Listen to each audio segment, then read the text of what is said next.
Hello दोस्तों, मैं दिनेश चौधरी फिर से एक बार स्वागत करता हूं आपका अपने स्वयं के इस प्लेटफॉर्म पर, जहां आप खुद स्टडी कर रहे हैं, अपने विचारों को मेरे साथ जुड़ करके व्यक्त करते हैं। मैं आपकी सहायता के लिए हमेशा तत्पर रहता हूं। हम साथ में मिलकर इस सिलेबस को बहुत अच्छे ढंग से पढ़ने का प्रयास कर रहे हैं ताकि आप लोग एमपीपीएससी प्रीलिम्स परीक्षा में अपना परचम लहराएं। हमने 8वीं यूनिट जो कि करंट अफेयर्स है उसे क्रमबद्ध रूप से पढ़ना शुरू किया। रोजगार निर्माण जो कि मध्य प्रदेश शासन के जनसंपर्क विभाग का न्यूज़पेपर है, वहां से हर एक सप्ताह का जो एक न्यूज़पेपर होता है उससे निचोड़ करके कुछ बातें मैं आपके सामने 15-20 मिनट की क्लास के माध्यम से लाता हूं। मैं आशा करता हूं कि आप इसे कंप्लीट कर रहे होंगे, रिकॉल कर रहे होंगे। हमने 8th यूनिट के जो क्वेश्चंस आपको प्रोवाइड करा रखे हैं, 1000 से अधिक क्वेश्चंस आपको हमने इसके प्रोवाइड करा रखे हैं, जिसे आप बार-बार प्रैक्टिस करके परफेक्ट हो जाए इस यूनिट में। चलिए शुरू करें आज की क्लास भगवान श्री गणेश का नाम लेकर, श्री गणेशाय नमः कहते हुए और मेरे शिक्षक सुरेश पटेल सर को नमन करते हुए इस मूल विषय पर आते हैं 8th यूनिट के फरवरी सप्ताह के दूसरे हिस्से पर, दूसरे न्यूज़पेपर पर, जो कि छठा अंक है। इंदौर इंदौर देश का वेटलैंड शहर बनने का गौरव प्राप्त कर चुका है। इंदौर और उदयपुर को रामसार साइट्स में शामिल किया गया है। देखो, किसी एक स्थान को शामिल किया जाए जैसे यशवंत सागर, सिरपुर तालाब, भोजपुर, वो अलग बातें हैं, लेकिन पूरे जिले को ही शामिल कर लिया जाए, जिले को ही वेटलैंड शहर बोल दिया जाए, ये केवल उन जिलों को बोला जाता है। पूरे विश्व के 10, 15, 20, 50 जिले ऐसे हैं जिन्हें यूनेस्को ने इस रामसार साइट के रूप में, रामसार जिले के रूप में नामित किया। अब उसमें इंदौर जिला भी शामिल हो चुका है। ये उन जिलों को मिलता है जो जिले पूरी ताकत लगाते हैं आर्द्र भूमि के संरक्षण के लिए। आप सबको पता है कि 1971 में रामसार सम्मेलन नाम का एक सम्मेलन हुआ जहां रामसार संधि होती है, और इसे ही हम वेटलैंड जो है संधि या वेटलैंड जमीन का आर्द्र भूमियों के संरक्षण की संधि कहते हैं। हर साल 2 फरवरी को आर्द्र भूमि दिवस हम इसी की याद में मनाते हैं। यूनेस्को कुछ जो है क्षेत्रों को आर्द्र भूमि घोषित करता है, रामसार साइट्स घोषित करता है। ये उसी की बात चल रही है। मध्य प्रदेश का जो इंदौर शहर है उसे वेटलैंड शहर घोषित किया गया, वेटलैंड शहर, वेटलैंड सिटी घोषित किया गया है। आप सबको ये बातें याद रहनी चाहिए। देश का पहला वेटलैंड शहर बना है इंदौर और दूसरा उदयपुर बना है। याद रखना, अभी भारत में केवल 2 ही शहर हैं जो वेटलैंड शहर के नाम से जाने जाते हैं। पहला है इंदौर और दूसरा उदयपुर। कब बने, क्यों बने, कोई काम की बात नहीं है। दुनिया के केवल 31 शहर इस सूची में शामिल है, जहां इंदौर भी अब शामिल हो चुका है। रामसार साइट्स क्या होती हैं? वेटलैंड्स पर हुई संधि को ही रामसार जो सम्मेलन कहा जाता है। 1971 ईरान के रामसार नामक स्थल पर विश्व के विभिन्न देशों ने आर्द्र भूमियों के संरक्षण के लिए जो संधि बनाई, जो फ्रेमवर्क नेटवर्क तैयार किया, उसे रामसार साइट्स कहा जाता है। वर्तमान में पूरे भारत में 98 रामसार भूमियां हैं 2026 तक, जब तक मैं पढ़ा रहा हूं तब तक। और मध्य प्रदेश में 5 रामसार साइट्स हैं, पूरे भारत में 98 है। याद रखना, रट करके रखना है आपको, ये मध्य प्रदेश का है। सारी बातें आपके दिमाग में सेट रहनी चाहिए। अगली खबर पर चलते हैं। आपको यहाँ कुछ एक मध्य प्रदेश का मैप दिख रहा है। आर्थिक स्थिति में महिलाओं को समृद्धि मिली, इस बात को प्रेजेंट किया गया है। इस पूरे जो चैप्टर है यहाँ देवी अहिल्या नारी शक्ति सम्मान की बात की गई है। मैं इसे थोड़ा सा डीप में अपने शब्दों में प्रेजेंट करूंगा, इसलिए यहाँ नहीं बोल रहा हूँ क्योंकि ब्लर हो रहा है। यहाँ मैंने इसे टाइप करके आपको प्रोवाइड करा दिया है, अभी आगे मैं बताऊंगा। यूसीसी लागू करने वाला पहला राज्य बना है उत्तराखंड। भाई यूसीसी क्या होता है? सबको पता है कि यूसीसी का मतलब होता है common civil code, common civil code है ना, यूसीसी, ये आपको याद रखना है। कॉमन सिविल कोड कह दो, यूनिफॉर्म सिविल कोड कह दो, एक ही बात है। उत्तराखंड यूनिफॉर्म सिविल कोड लागू करने वाला पहला राज्य बन गया है। मुख्यमंत्री आवास से पुष्कर सिंह धामी, जो कि उत्तराखंड के सीएम हैं, उन्होंने इस बात का ऐलान किया कि अब इस साल मतलब वहां उत्तराखंड में यूसीसी लागू किया जाता है। भाई कहाँ वर्णन है इसका, आप सबको पता है कि संविधान के आर्टिकल 44 जो कि यूनिफॉर्म सिविल कोड की बात करता है, उसको उत्तराखंड में लागू कर दिया गया है। पूरे भारत में लागू करने के प्रयास जारी है, सरकार शासन स्तर पर प्रयास कर रहा है। आगे बढ़ते हैं, अगली न्यूज है लोक कला संस्कृति के संरक्षण और प्रोत्साहन के लिए हमने कुछ प्रयास जो है, कुछ अवार्ड्स दिए हैं। ये अवार्ड्स हमको रटने हैं, मैं आगे रटवाऊंगा आपको, डिटेल में यहाँ लिखा हुआ है। राज्यपाल मंगू भाई ने कला के क्षेत्र में कौन कौन से पुरस्कार दिए, जैसे महात्मा गांधी सम्मान, कबीर सम्मान, यहाँ भी पद्मश्री के बारे में कहा गया है, मैं डीप में आपको बताऊंगा। ये सारे पुरस्कार मैं अभी आपको कोडिंग के माध्यम से रटवा रहा हूँ। डी गुकेश बने भारत के शीर्ष रैंकिंग वाले शतरंज खिलाड़ी। अब देखो यहाँ क्या न्यूज थी, शतरंज विश्व चैंपियनशिप में भारत के दिग्गज, क्या नाम है, डी गुकेश, क्या नाम है। तो आपसे एग्जाम में तो प्रश्न ऐसा भी आ सकता है कि डी गुकेश किस खेल से संबंधित हैं, शतरंज से संबंधित है। विश्व में इनका कौन सा रैंकिंग है, तो चौथा स्थान है। डी गुकेश ने अर्जुन एरिगेसी को हरा करके जो है विश्व शतरंज चैंपियनशिप जीती, इस कारण से विश्व के प्रथम खिलाड़ी माने गए। याद रखना, ये आपको पूरे अच्छे से रट करके रखना है। अब मैं जो न्यूज में हमने बातें पढ़ी उनको एक कम शब्दों में आपके सामने प्रेजेंट करता हूं, और जो अभी मैंने छोड़ दिया, जिनको बताया नहीं था, उनको कोडिंग के माध्यम से रटवाता हूं। पहली न्यूज थी इंदौर और उदयपुर को देश के वेटलैंड सिटी के रूप में घोषित किया गया। उत्तराखंड राज्य जो है वो क्या बन गया है, उत्तराखंड राज्य जो है वो सिविल यूसीसी मतलब यूनिफॉर्म सिविल कोड लागू करने वाला पहला राज्य बन गया है। डी गुकेश जो है वो भारत के नंबर 1 शतरंज खिलाड़ी बन चुके हैं, और किसको हराया ये काम की बात नहीं है, इस खेल से संबंधित है, ये याद रखना। राष्ट्रीय शिखर सम्मान लोक रंग उत्सव, राज्यपाल मंगू भाई पटेल ने भोपाल के लोक रंग उत्सव में विभिन्न श्रेणियों के राष्ट्रीय सम्मान प्रदान किए।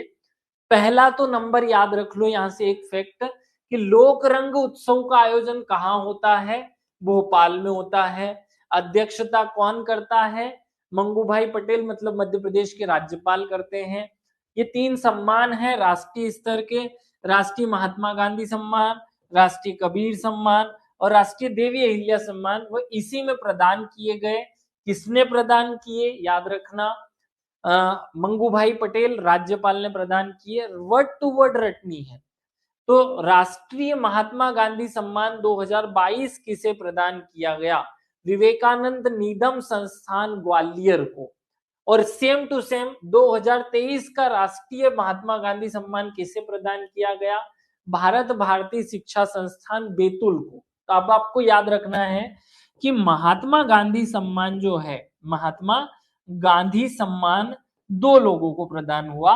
2022 का महात्मा गांधी सम्मान ग्वालियर की संस्था को, विवेकानंद नाम की संस्था को, और 2023 का भारत भारती नाम की संस्था को, बैतूल के लिए। अब देखो याद रखना, हम महात्मा गांधी को MJ बोलते हैं ना, महात्मा और गांधी, ये ऐसे ही बोला जाता है। अब देखो यहाँ आओ, G फॉर ग्वालियर होता है और B फॉर बैतूल होता है, ये अब इसको मैं यहां से मिला रहा हूं। महात्मा गांधी सम्मान हम बोलते हैं ना MJ, महात्मा गांधी, शॉर्टकट में हो जाएगा। तो ये G4 तो हो रहा है ग्वालियर। ये याद करने का एक तरीका है, हम भूल ना जाए, क्योंकि आप याद तो रख लोगे, लेकिन आप ग्वालियर को 22 की बजाय 23 चिपका दो, बैतूल को 22 की बजाय 23 चिपका दो, तो वो रटाएगा नहीं।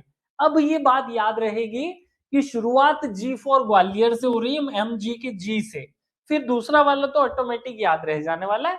संस्थान का नाम ज्यादा काम का नहीं, शहर ज्यादा काम का है, क्योंकि उसके नाम में बेसिक बात शहर ही है। आगे बढ़ते हैं, राष्ट्रीय कबीर सम्मान पढ़ते हैं। रामदर्श मिश्र 2022 और लीलाधर जगुड़ी, ये दोनों नाम याद रखने हैं। हम क्या बात कर रहे हैं, कबीर सम्मान मिला दो लोगों को, रामदरस मिश्र, किसे मिला, रामदरस मिश्र, और दूसरा मिला लीलाधर जगुड़ी को, किसको मिला, लीलाधर जगुड़ी। ये 2023 वाला है, ये 2022 वाला है। कुछ लोग मुझे पागल घोषित कर सकते हैं कि मैं 2022 और 23 के पुरस्कार आज 26 में क्यों रटवा रहा हूं। देखो बच्चा, अभी तक जो अपडेशन है उसे तारीख वाइज याद करते चलो, क्योंकि एमपीपीएससी की आदत है कि वो जरूरी नहीं कि आपसे 24 का ही पूछेगा, आखिरी 24 तक पहुंच सकते हैं, इसके बाद के तो मिलेंगे ही नहीं, लेकिन उसकी आदत है कि वो 22-23 पूछने की कोशिश करता है, और आपके दिमाग के परखच्चे उड़ जाते हैं जब आप सोचते हैं कि यार ये 1.5 साल का करंट अफेयर्स है क्या। नहीं, वो 1 ही साल का करंट अफेयर्स है। मैं आपको अभी पढ़ा रहा हूं फरवरी 2025 का करंट अफेयर। तो फरवरी 2025 का करंट अफेयर्स पढ़ाते पढ़ाते ये पुरस्कार मिले थे, याद रखना। कबीर सम्मान है रामदरस मिश्र और कबीर सम्मान है लीलाधर जगुड़ी को, तो याद रखो। कैसे याद रखेंगे, तो कबीरा है ना, कबीरा ऐसे बोलो, कबीरा, ये र से हो गया र, कबीरा, र से रामदरस है ना, कबीरा ऐसे बोलो ना, कबीरा, र से रामदरस, ये क्या याद हो गया। लीलाधर जुगड़ी जगुड़ी, तो जगुड़ी याद नहीं होगा, इसको जुगाड़ू याद कर लो, है ना, तो जुगाड़ू। अब देखो हमारा जो कबीरा है वो जुगाड़ कर लेता है हर चीज, उसने तो हर चीज पर दोहे बना रखे हैं ना, हिंदू मुस्लिम पर, जाति पर, ब्राह्मण या शूद्र पर, सबको जुगाड़ कर करके हर एक प्रकार के दोहे उपलब्ध करा दिए। क्या याद रखना है, राम की कृपा से जुगाड़ किया है कबीर ने, याद रखो। कबीरा ने क्या किया है, राम की कृपा से, राम के दरस से जुगाड़ कर दिया। तो रामदरस जगुड़ी, दो शब्द याद रख लो, रामदरस 2022 और जगुड़ी जो है 2023। अब आते हैं इस वाले पे, देवी अहिल्या सम्मान। अब देवी अहिल्या तो महिलाएं होंगी, ऑब्वियसली महिलाएं होंगी, एक है हेमा और एक है गीता, कितना सिंपल है। देखो देवी अहिल्या में मिला एक हेमा को और एक गीता को।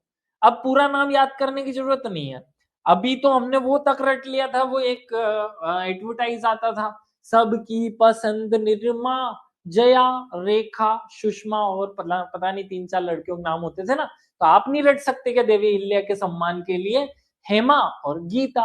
हेमा और गीता बड़ा आराम से याद होगा, बहुत अच्छे से याद होगा। देवी अहिल्या सम्मान दो महिलाओं को मिला, हेमा और गीता, हेमा को 2022, गीता को 2023, बड़ा शांति से याद हो जाए। अगले वाले पॉइंट पर चलते हैं, फिर रटने का काम करना है।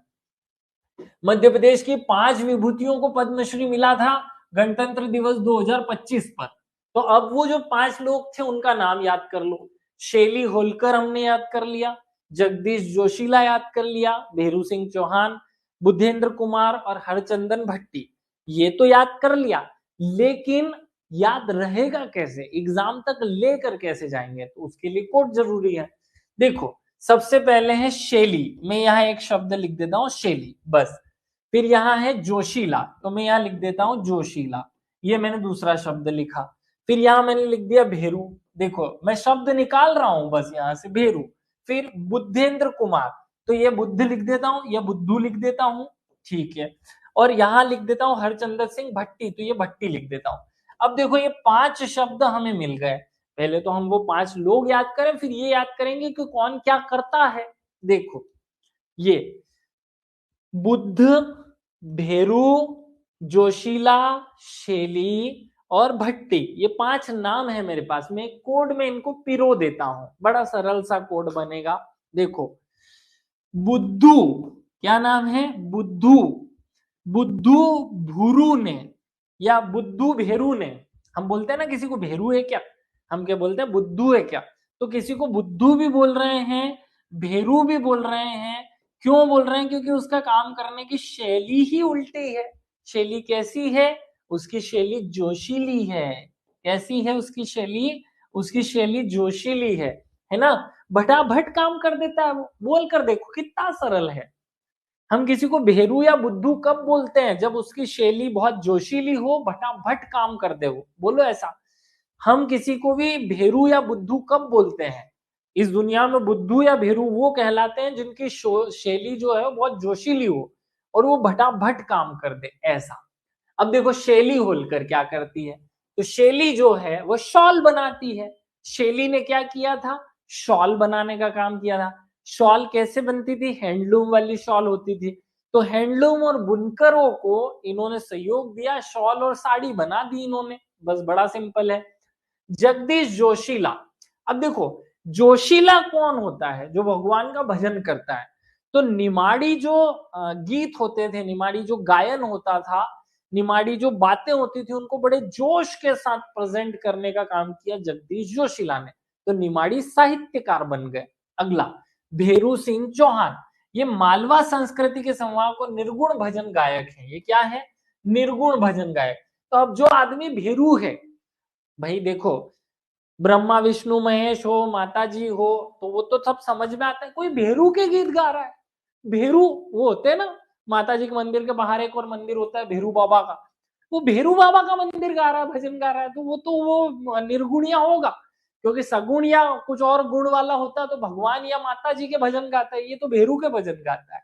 अगला बुद्धेंद्र कुमार जैन, जिसको बीके कहते हैं, बीके, है ना, चित्रकूट के सदगुरु नेत्र चिकित्सालय में ये डॉक्टर हैं और सस्ता इलाज करने के कारण इनको ये अवार्ड मिला। याद रखना, बुद्धेंद्र कुमार, आंखों का बुद्धि से कोई लेना देना नहीं है। बीके क्या नाम है, हमने एक मूवी देखी थी पीके, यहाँ है बीके। बीके जो है वो आंखों से इलाज करता है, आंखों का इलाज करता है। अगला है हरचंदन सिंह भट्टी, ये क्या है, हरचंदन सिंह भट्टी, हरचंदन सिंह भट्टी, ये है आर्टिस्ट, चित्र बनाने वाले, चित्रकार हैं। कौन है ये, चित्रकार, डिजाइनर, डिजाइन बनाते हैं। तो खजुराहो म्यूजियम का डिजाइन इन्होंने बनाया, जनजाति संग्रहालय का म्यूजियम इन्होंने डिजाइन इन्होंने तैयार किया। अब हरचंदन सिंह भट्टी को डिजाइनर के रूप में आप खुद याद कर ले, बड़ा आसान है, 2-3 बार इसको रिपीट कर ले, याद हो जाएगा। और आगे बढ़ते हैं, देवी अहिल्या नारी शक्ति सशक्तिकरण मिशन की बात हमें करनी थी। मध्य प्रदेश सरकार ने महिलाओं के आर्थिक स्वावलंबन, ये शब्द रट के रखना, और समग्र विकास के लिए इस मिशन को शुरू किया। इसके लक्ष्य थे जन्म के समय लिंगानुपात को प्रति 1000 5 अंक की वृद्धि करना, मातृ मृत्यु दर को 10 अंक तक कम करना, तो पहले 5 बढ़ाना फिर 10 कम करना, और महिला श्रम बल भागीदारी और बाल विवाह को रोकना। 4 बातें हैं जिनको 3 पॉइंट्स में पढ़ करके हम कर रहे हैं इसे कंप्लीट। 5 अंकों को बढ़ाना, लिंगानुपात को 5 अंक बढ़ाना, मातृ मृत्यु दर को 10 अंक कम करना, महिलाओं में महिलाओं की श्रम भागीदारी को बढ़ाना और बाल विवाह को रोकना। खत्म, एक ही बात में खत्म हो गया। कामकाजी महिलाओं को हॉस्टल, बच्चों के लिए डे केयर सेंटर्स और आवास व्यवस्था प्रदान की जाती है देवी अहिल्या नारी सशक्तिकरण मिशन के द्वारा। खूब अच्छे से रट लो, एक एक प्रश्न यहां से आने की संभावना बनती है। आप लोगों को कमेंट करके बताना है कि किन किन लोगों को 100 या 50 या 500 300 वर्ड्स हुए हैं, उन पर हम स्पेशली क्लास लेंगे। मैं ऐसे 10 पॉइंट्स आपको कवर करवाऊंगा स्पेशली, जहां से क्वेश्चन बनने की खूब संभावनाएं हैं। तो ये टॉपिक जो है वो खत्म होता है। दूसरा न्यूज़पेपर फरवरी का हमने आज कवर किया, मतलब आधा फरवरी कवर हो चुका है।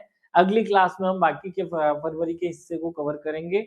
चलिए विदा लेता हूँ। जय हिंद, जय भारत, भारत माता की जय। स्वस्थ रहें, मस्त रहें, खुश रहें, याद रखें, रिवीजन करते रहें, टेस्ट लगाते रहें। हमने आप सबको एक सिंक्रोनाइज टेस्ट उपलब्ध कराया हुआ है, 8th यूनिट 7th यूनिट सारी यूनिट का, जहां 1000 से अधिक प्रश्न होते हैं। Thank you.